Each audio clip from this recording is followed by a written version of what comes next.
बात करते हैं पावर स्टार पवन सिंह का कि दशहरा के शुभ अवसर पे सॉन्ग लेकर आ रहा है बहुत जल्द।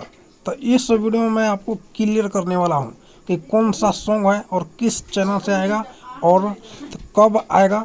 इस वीडियो में मैं आपको क्लियर करने वाला हूं। आप लोग वीडियो स्किप मत कीजिएगा, नहीं तो आप लोगों को पता नहीं चल पाएगा कि कौन सा सॉन्ग है और किस चैनल से आने वाला है। तो चलिए वीडियो स्टार्ट करते हैं। बात करते हैं पावर स्टार पवन सिंह का कि उसका सॉन्ग कल सुबह आएगा। गाना का नाम होने वाला है पवन करे पूजाई। तो आप लोग देखना ना भूले इस सॉन्ग को। कल सुबह सुबह आएगा आप सबके बीच में।